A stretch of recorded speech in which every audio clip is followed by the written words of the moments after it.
Hello, friends, and welcome to the Exams Made Simple. And we are back again with the Hindu Complete Newspaper Analysis for 28th of July 2023. 28 जुलाई 2023 का the Hindu newspaper analysis देखेंगे. अगर आपको content अच्छा लगता है तो please do like it, do share it among your friends as well. नीचे link आपको मिल जाएगी हमारे टेलीग्राम चैनल की, थ्रेड्स की और इंस्टाग्राम की. अगर आप वहाँ पे हमको ज्वाइन करते हैं तो जो भी हम पोस्ट करेंगे वहाँ पे आपको मिल जाएगा. ठीक है ना. स्टार्ट करेंगे सबसे पहले सवालों के साथ जिनके जवाब आपको देने हैं. You can see the questions now. पहला सवाल है, consider the following statements with respect to adjournment motion. एडजर्नमेंट मोशन के रिगार्डिंग स्टेटमेंट्स हैं. पहला स्टेटमेंट कह रहा है the purpose of an adjournment motion is to allow a discussion on a definite matter of urgent public importance. ठीक है ना. दूसरा स्टेटमेंट कह रहा है the parliament exercises control over the executive through 0 hour half an hour discussion and adjournment motion. अब आपको बताना है कि इनमें से कौन से स्टेटमेंट्स करेक्ट हैं. 1 only, 2 only, both या none. This a very good question. I hope you will be able to answer this. Now the correct answer for this is both 1 and 2 दोनों ही सही हैं. जैसा कि आपको समझ में आ गया होगा, एडजर्नमेंट मोशन वही होता है कि it allows a discussion on a definite matter of urgent public importance. ये भी आपको पता होगा कि इसके लिए कम से कम आपको 50 लोग का सपोर्ट चाहिए. You need the favour of at least 50% in this, है ना. दूसरा चीज़ के अलावा आपको पता होगा कि जो ये मोशन होता है एडजर्नमेंट मोशन, उसमें कम से कम 2.5 घंटे का डिस्कशन, मिनिमम 2.5 आवर डिस्कशन होना चाहिए, है ना. और दूसरा स्टेटमेंट भी सही है, तो बोथ आर करेक्ट. दूसरे सवाल पे आते हैं. Consider the following statements with respect to Ludwigia peruviana. ठीक है ना. तो लुडविगिया पेरुवियाना के रिगार्डिंग स्टेटमेंट्स हैं. पहला कह रहा है कि it is an aquatic weed native to India. दूसरा कह रहा है it is a flagship plant species that grows fast along water bodies in the Western Ghats region. तो आपको बताना है कि कौन से स्टेटमेंट्स करेक्ट हैं इनमें से. आई होप आप लोग कर पाएंगे. नहीं कर पाते तो मैं आंसर बताता हूं. The correct answer for this is D, none of the above. दोनों ही स्टेटमेंट्स गलत है इसमें. देखो, पहला स्टेटमेंट क्यों गलत है, क्योंकि एक एक्वेटिक वीड तो है, बिल्कुल सही बात है, वाटर वीड एक्वेटिक, लेकिन ये नेटिव टू इंडिया नहीं है. It is native to I think peruviana. नाम से ही पेरुवियाना है ना, साउथ अमेरिका वाला, पेरू वाला जो रीजन है वहाँ की ये है लुडविगिया पेरुवियाना. ठीक है ना. और अभी रिसेंटली न्यूज़ में थी क्योंकि ये threatening elephant habitats, it is threatening the elephant habitats near the Valparai which is a hill station इन तमिलनाडु. तो वालपराई नाम का हिल स्टेशन है तमिलनाडु में, वहाँ पे ये एलिफेंट हैबिटेट्स को नुकसान पहुँचा रही है, थ्रेटन कर रही है. It's a perennial deciduous wetland shrub that can grow to 3 to 4 metres. तो एक पेरिनियल डेसिडुअस वेटलैंड श्रब है जो कि 3 से 4 मीटर तक ग्रो कर जाती है. कई बार ये वाटरवेज को क्लॉग कर देती है, स्ट्रक्चर्स को डैमेज कर देती है और नेटिव वेजिटेशन को डोमिनेट करती है. और उसमें ऑब्वियसली बात है कोई वाइल्ड लाइफ वैल्यू प्रॉपर होती नहीं, इस कारण से ये जो है नुकसान पहुंचाती है ना. And that is the thing which is important. It is also a type of invasive plant species. Tamil Nadu में एक इन्वेजिव प्लांट स्पीशीज के रूप में काम करती है. और जैसे लैंटेना का मारा होता है ना, लैंटेना का मारा भी एक इन्वेजिव प्लांट स्पीशीज, उसी तरीके से ये भी है. तीसरा जो न्यूज क्वेश्चन है वो है Batagaika crater. It is located in, ये न्यूज एक लोकेशन वाइज क्वेश्चन है, ये भी नोट कर लीजिएगा. बतागाइका क्रेटर ये कहाँ पे लोकेटेड है, अभी रिसेंटली न्यूज में था. For which of the following reason. तो आपको बताना है कि एक तो इसकी लोकेशन, दूसरा न्यूज में क्यों था. तो ऑप्शंस आर बतागाइका क्रेटर में देखो पहले का मून और मिटियोर इम्पैक्ट के लिए, इंडिया लैंड सब्सिडेंस के लिए, रशिया परमाफ्रॉस्ट थॉइंग के लिए, या अर्जेंटीना ग्राउंड वाटर एक्सट्रैक्शन के लिए. Batagaika crater. तो correct answer is C, Russia. Batagaika crater world का बिगेस्ट परमाफ्रॉस्ट क्रेटर है, located in the far east of the Russia. ठीक है ना. याद रखिएगा, it is located in the far east of Russia and it is the world's biggest permafrost crater. ठीक है ना, वर्ल्ड्स बिगेस्ट परमाफ्रॉस्ट क्रेटर. तो ये आप याद रखिएगा. मूव करते हैं न्यूज एनालिसिस पार्ट में. पहली जो न्यूज है फ्रंट पेज की, कल मैंने आपको बताया था संजय मिश्रा जी के रिगार्डिंग, जो ईडी के चीफ है. मैंने आपको ऑलरेडी बताया था कि ईडी के डायरेक्टर का जो पद होता है वो 3 कंसेक्यूटिव एक्सटेंशंस दिए जा सकते हैं 3 साल तक के. तीसरा एक्सटेंशन था ये ईडी के चीफ का, लेकिन सुप्रीम कोर्ट ने इसको इलीगल कह दिया था कि पिछले जो 2 एक्सटेंशन थे इनके वो प्रॉपर रूल नहीं फॉलो किए गए थे. इस कारण से उसको रिजेक्ट कर दिया गया था और कहा गया था कि 31 जुलाई तक आपको हट जाना है. फिर मैंने कल आपको बताया था कि सुप्रीम कोर्ट में एक अर्जेंट हियरिंग के लिए रिक्वेस्ट की थी गवर्नमेंट ने और कहा था कि भैया FATF का यानी फाइनेंशियल एक्शन टास्क फोर्स, जो कि G7 की इनिशिएटिव से 1989 में बनी थी FATF, उसका रिव्यू होना है और रिव्यू के लिए संजय मिश्रा जी का होना जरूरी है ईडी चीफ के रूप में. तो उन्होंने कहा था कि भैया कम से कम इसको 31 अक्टूबर तक के लिए या 15 अक्टूबर तक के लिए आप एक्सटेंड कर दीजिए. 15 अक्टूबर तक बोला था, ठीक है ना. बट सुप्रीम कोर्ट ने एक्सटेंशन तो दे दिया लेकिन 15 सितंबर तक का दिया. और देखो बात बहुत प्यारी बोली सुप्रीम कोर्ट ने। यहाँ पे उन्होंने कहा कि are you not giving a picture here that your entire department is full of fine competent people except for this one person. मतलब कि क्या आप ये पिक्चर नहीं शो कर रहे कि आपके पूरे डिपार्टमेंट में, ईडी में केवल एक ही व्यक्ति है जो कि काम कर सकता है, जो कि कॉम्पिटेंट है, और ये डिमोरलाइजिंग है पूरी फोर्स के लिए, क्योंकि आप कह रहे हैं कि इसके ऊपर ही पूरा का पूरा एफएटीएफ का रिव्यू बेस्ड है। मतलब the supreme court give a very fine reasoning. I was also thinking about the same कि आप ऐसे कैसे कह सकते हैं कि किसी एक व्यक्ति के कारण पूरा डिपार्टमेंट चल रहा होगा, है ना। एंड वहां पे यही पिक्चर शोकेस कर रही है सेंट्रल गवर्नमेंट कि क्या हम इतना ज्यादा किसी एक व्यक्ति पे डिपेंडेंट हो सकते हैं। Is the government machinery like that कि आप केवल एक पर्सन पे बेस्ड है, कल को वो पर्सन नहीं रहता तो फिर वो क्या गवर्नमेंट की मशीनरी पूरी फ्रैक्चर हो जाएगी। So this is the question that the big picture, the big question that has to be asked. And वहां पे यहाँ पे वही सुप्रीम कोर्ट ने भी कहा, is it not demoralising for the entire force that except for this one person the entire department will collapse. तो justice Gavai ने ये सवाल पूछा है। It's a very fine question, very fine reasoning that has been given. And लेकिन फिर भी FATF का देखते हुए, नेशनल इंटरेस्ट में देखते हुए उन्होंने एक्सटेंशन दिया है 15 सितंबर तक के लिए। I hope you got clarity regarding that as well. आगे मूव करते हैं, देखते हैं और क्या इंपॉर्टेंट न्यूज आर्टिकल है। तो यहाँ पे एक न्यूज थी रिगार्डिंग द सर्कुलर इकोनॉमी। जैसा आप देख रहे होंगे, G20 के अंतर्गत 39 MNCs यानी multinational corporations are coming together for circular economy coalition. तो सर्कुलर इकोनॉमी कोलिएशन के लिए आई हैं कुछ एमएनसी साथ। तो पहले हम ये देख लेते हैं कि सर्कुलर इकोनॉमी होती क्या है। सर्कुलर इकोनॉमी का मतलब एक ऐसा मॉडल है ऑफ प्रोडक्शन एंड कंजम्पशन। देखो, इकोनॉमी में क्या होता है, प्रोडक्शन होता है, कंजम्पशन होता है। सर्कुलर इकोनॉमी एक ऐसा मॉडल है प्रोडक्शन और कंजम्पशन का जहां पे sharing, leasing, reusing, repairing, refurbishing, recycling ये ज्यादा होता है, ठीक है ना। तो इसमें जैसे एक दो मॉडल्स हैं, मैं आपको समझा देता हूँ। देखो, there are two models basically. एक होता है लीनियर मॉडल, मतलब यहाँ पे प्रोडक्शन हुआ, यहाँ कंजम्पशन हुआ, यहाँ एक्सट्रैक्शन हो गया, वेस्टेज हो गया, ठीक है, हट गया। एक होता है ये हुआ, ये हुआ, ये हुआ, फिर ये घूम के फिर यहाँ आ गया, फिर मतलब ये वेस्ट से भी आपने दोबारा से कुछ क्रिएट कर दिया, रिफर्बिश कर दिया और नया प्रोडक्ट बना दिया, है ना। आपने कई बार अमेजोन और इन सब में देखा होगा कि भैया रिफर्बिशिंग कर दी जाती है और इस तरीके की नई चीजें बना दी जाती हैं, ठीक है ना। तो I hope you will be able to understand from that. Circular economy वही मॉडल है जहाँ पे रीयूजिंग, रिसाइकलिंग और रिफर्बिशिंग ये सब किया जाता है ताकि प्रोडक्ट्स को बार बार यूज किया जा सके, अनलाइक द लीनियर मॉडल। तो लीनियर मॉडल से थोड़ा हट के रहता है, ठीक है ना। आई होप यू गॉट क्लैरिटी, आपको डिफरेंस समझ में आया होगा। अगला है जो एडिटोरियल पार्ट है, उसमें पहला है weighing in on the National Research Foundation Bill. अब ये जो है, ये है recently the scientific community in India is abuzz with curiosity and excitement after Union Cabinet has given approval for the National Research Foundation Bill 2023। आप सबको पता होगा कि कैबिनेट ने अप्रूवल दे दिया है नेशनल रिसर्च फाउंडेशन बिल को। नेशनल रिसर्च फाउंडेशन आप सबको पता होगा एक इंस्टीट्यूशन के रूप में बनाया जाएगा, एक बॉडी के रूप में बनाया जाएगा, जो कि नेशनल न्यू एजुकेशन पॉलिसी जो है, न्यू एजुकेशन पॉलिसी जो है उसको 2020 उसके अंतर्गत इसको लाया गया है, ठीक है ना। तो national Research foundation is under that, ठीक है। अब ये क्या होगा, क्या करेगा, ऑब्वियस सी बात है, जो रिसर्च का इकोसिस्टम है इंडिया का, the research ecosystem will be strengthened by this, ठीक है ना। एंड अब इसको पार्लियामेंट में इंट्रोड्यूस किया जाएगा और एक बार ये पास हो जाता है तो एक एस्टैब्लिश करेगा एक एपेक्स बॉडी को, ठीक है ना। It will establish apex body, जैसा मैंने आपको बताया नेशनल रिसर्च फाउंडेशन एक एपेक्स बॉडी के रूप में एस्टैब्लिश होगा जो कि रिसर्च और डेवलपमेंट का काम देश में आगे बढ़ाएगा, ठीक है ना। इसके अलावा बिल एक और चीज करेगा, it will repeal the science and engineering research board act of 2008। याद रखिएगा, ये बिल क्या रिपील कर देगा, science and engineering research board, सर्व नाम की बॉडी थी अभी तक काम करती थी, याद रखिएगा। Science and engineering research board जो है 2008, ये इस एक्ट के अंतर्गत बनाया था, एक बॉडी बनी थी सर्व, SERB स्टैब्लिश की गई थी as the statutory body of department of science and technology. तो सर्व को स्टैब्लिश किया गया था as a statutory body of science and technology, department of science and technology. और वो क्या काम करता था, लगभग वही काम जो NRF करेगा, प्रपोज किया गया है NRF के लिए, वही काम सर्व करता था, ठीक है ना। अब क्यों NRF बनाया जा रहा है, तो इसको एक इंडिपेंडेंट रूप में बनाया जा रहा है ताकि जो फंडिंग है, पहले तो फंडिंग मैकेनिज्म रिसर्च के केस में प्रॉपर हो सके। इसको सजेस्ट किसने किया था, तो कस्तूरी रंगन कमेटी थी, 2019 में कस्तूरी रंगन कमेटी बनाई गई थी एजुकेशन के रिगार्डिंग, उसने सजेस्ट किया था।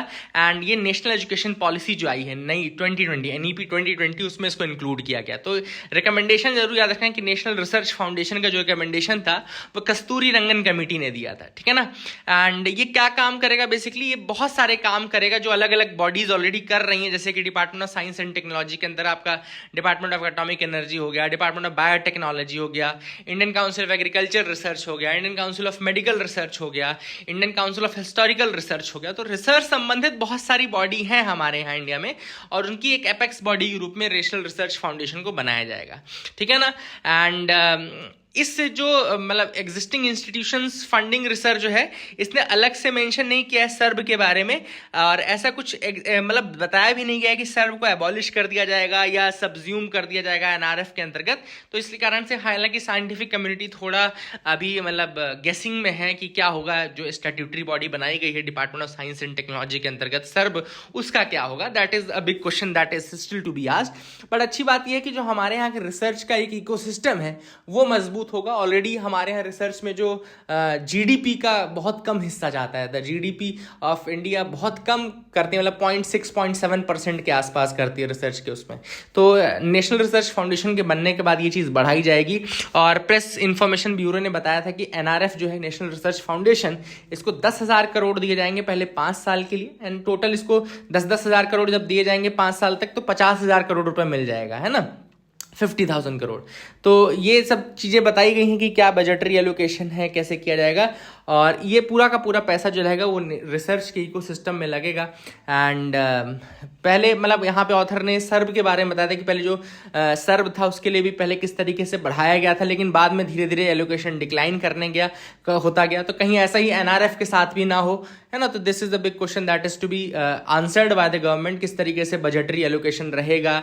और ऑथर ने यही कहा है कि it is hopeful, government is means the research fraternity is hopeful that the budgetary allocation will not be reduced for NRF as it was the case in SERB, है ना।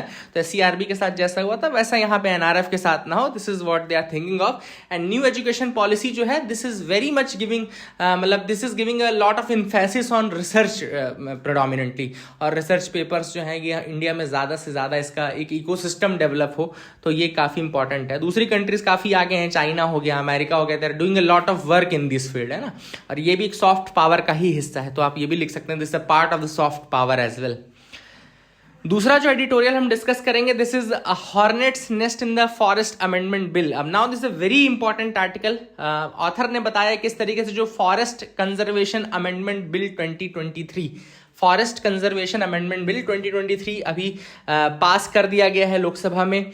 कोई भी चेंज नहीं किया गया ओरिजिनल वर्जन से, जितने भी रिकमेंडेशंस दिए गए थे उनको सबको दरकिनार कर दिया गया है। बहुत सारी चीज़ें जो चेंजेस किए गए हैं इसमें, जैसे कि पहले तो बिल ये एक्सेप्ट करता है कि 2070 तक इनको नेट जीरो एमिशन करना है, एक कार्बन सिंक क्रिएट करने की बात की जा रही है, फॉरेस्ट कवर को इंक्रीज करने की बात की जा रही है, फॉरेस्ट डिपेंडेंट कम्युनिटीज की लाइवलीहुड को इंप्रूव करने का बोला जा रहा है ना। All these things are part of the preamble of the bill, है ना। प्रीएम्बल ऑफ द बिल में ये सारी चीजें लिखी गई हैं, लेकिन जो प्रोविजंस हैं they are not very preamble friendly, मतलब वो प्रीएम्बल से थोड़ा एंटी चले जाते हैं। Many changes are there.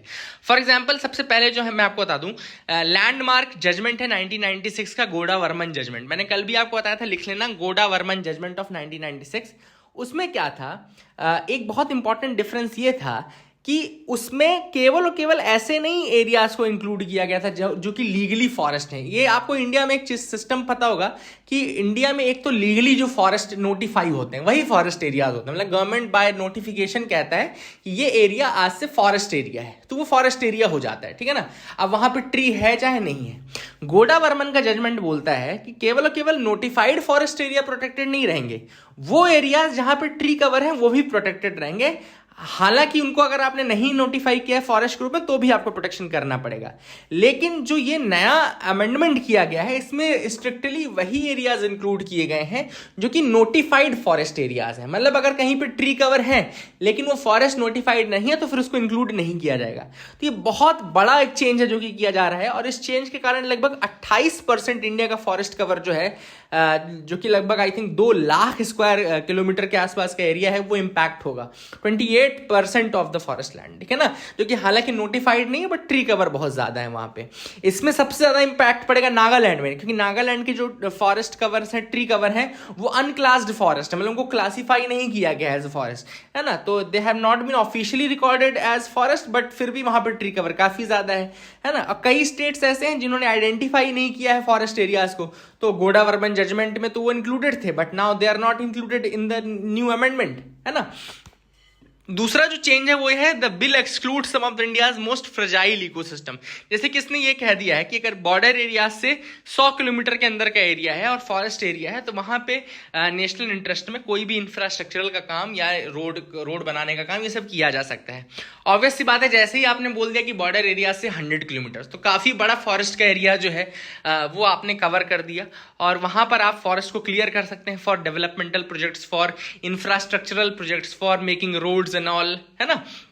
इसमें बहुत सारे जो Himalayan high altitude Himalayan areas हैं, नॉर्थ ईस्टर्न इंडिया के एरियाज हैं, वो काफी इसमें इंक्लूड हो जाएंगे। तीसरा जो चेंज किया गया है वो ये कि bill introduces exemptions for construction projects.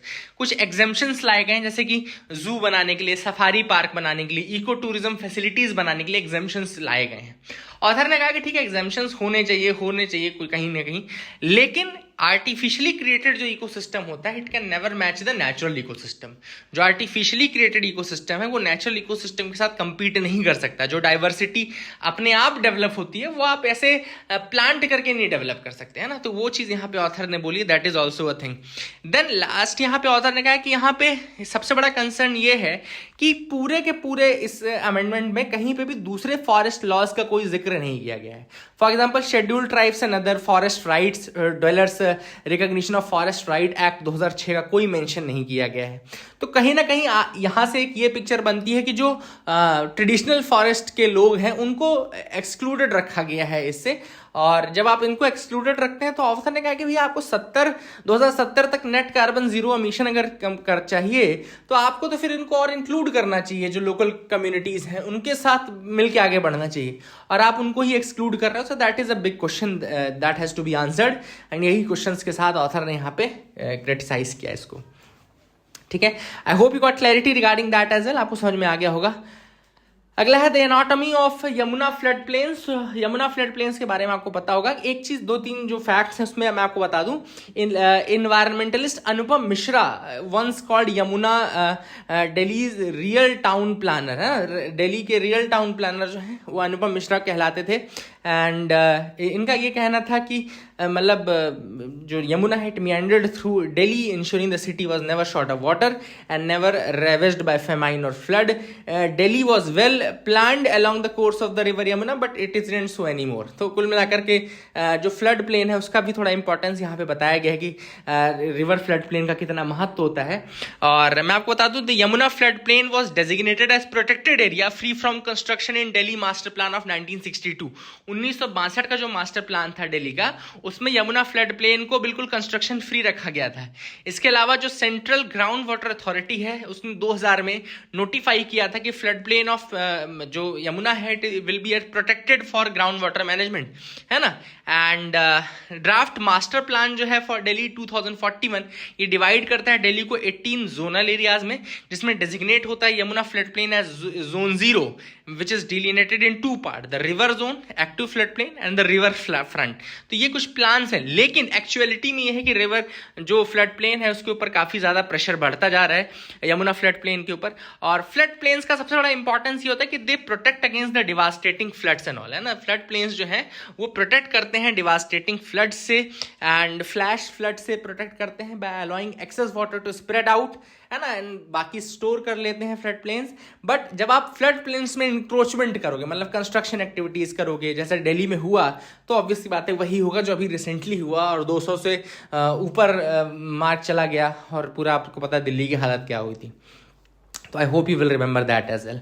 आगे मूव करते हैं, देखते हैं और क्या इंपॉर्टेंट है। Gig workers seek model law rights and social security. तो नेशनल कोऑर्डिनेशन कमेटी है गिग वर्कर्स की, उसने अभी रिसेंटली प्रोटेस्ट किया था पार्लियामेंट के सामने, कहा था कि भाई एक ऐसा मॉडल लॉ बनाओ जो कि गिग वर्कर्स को या प्लेटफॉर्म वर्कर्स को social and job security provide करें। गिग वर्कर्स आप सबको पता होना चाहिए that actually contract based freelancer workers है ना। प्लेटफॉर्म वर्कर्स भी इनका एक प्रकार है जो बीच में कॉन्ट्रैक्ट के रूप में किसी एक प्लेटफॉर्म से जुड़ जाते हैं एंड फ्रीलांस सर्विसेज, मतलब वो फ्रीलांस नहीं, मतलब इस तरीके से इनका कोई ऐसा नहीं होता कि कोई सोशल सिक्योरिटी होती है या कोई बहुत बड़ा एग्रीमेंट होता है, कुछ ऐसी चीज़ें नहीं होती हैं, है ना। वो आज यहाँ काम कर रहे हैं, कल वहाँ काम कर सकते हैं, एक प्लेटफॉर्म से दूसरे प्लेटफॉर्म में, हो सकता है 2 प्लेटफॉर्म में एक साथ भी काम कर रहे हैं। तो all this things can be done.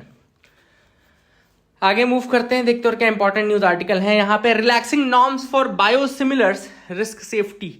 अब क्या है, पहले तो हम बायोसिमिलर देख लेते हैं क्या है। बायोसिमिलर एक इंपॉर्टेंट चीज है। बायोसिमिलर या फिर बायोसिमिलर ड्रग एक ऐसी मेडिसिन है that is very close in structure and function to a biologic medicine. याद रखिएगा, एक ऐसी मेडिसिन जो कि क्लोज है in structure and function to a biologic medicine. अब एक बायोलॉजिक मेडिसिन क्या होती है, तो एक बायोलॉजिक मेडिसिन या बायोलॉजिक ड्रग एक ऐसी मेडिसिन होती है जो कि लिविंग सिस्टम से बनाई जाती है, जैसे ईस्ट से, बैक्टीरिया से या एनिमल सेल से बनाई जाएगी। तो ऐसी ड्रग को बायोलॉजिक ड्रग बोलते हैं। अब एक ऐसी ड्रग जो बायोलॉजिक ड्रग के सिमिलर स्ट्रक्चर में हो और सिमिलर फंक्शंस में हो, उसको बायोसिमिलर कहते हैं। तो एक साइंटिस्टों ने ये कहा है कि भैया जो यूनियन हेल्थ मिनिस्ट्री है वो डिपार्टमेंट ऑफ बायोटेक्नोलॉजी से ये कहा है कि भैया आप बायोसिमिलर्स यानी कि जो बायोलॉजिकल ड्रग्स के सिमिलर ड्रग्स हैं उनके लिए जो सिक्योरिटी नॉर्म्स हैं उनको लूज मत करिए। क्यों? क्योंकि अगर आप देखो क्या इनका एम क्या रहता है कि बायोलॉजिक ड्रग जो होती है थोड़ा महंगी होती है क्योंकि वो इनोवेटिव होती है, उसमें मतलब बहुत ज़्यादा इनोवेशन लगता है, ये सारी चीज़ें होती हैं।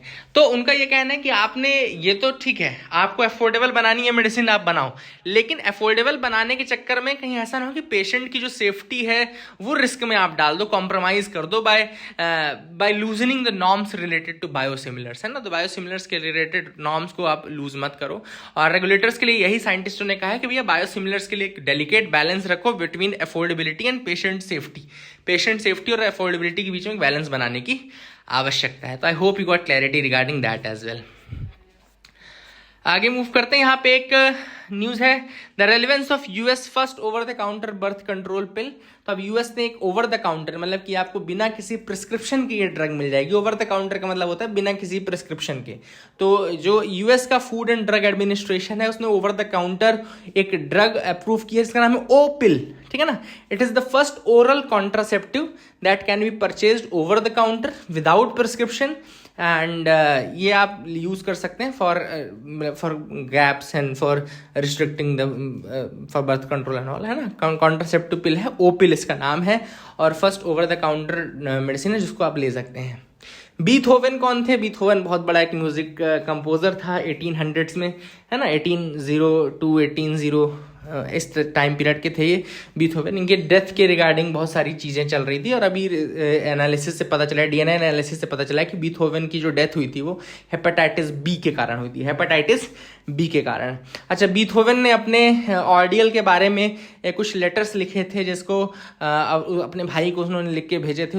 उसको बोलते हैं हीलिन जेनस्टैड टेस्टामेंट। देखो लिखा ना, हीलिन जेनस्टैड टेस्टामेंट ऑफ 1802, है ना। तो अपने डेथ के टाइम उन्होंने ये सारी चीज़ें लिख के भेजी थी अपने भाई को, और ये आप याद रखिएगा, थोड़ा बहुत याद रख सकते हैं, है ना। बीथोवन के बारे में बस इतना याद रखें, म्यूजिक कंपोजर था, म्यूजिक के रिलेटेड था, है ना, एटलीस्ट इतना पता हो। तो that is it for the day friends. I hope you like the video. Please do like and subscribe, keep loving us, keep sharing us. Thank you, have a nice day.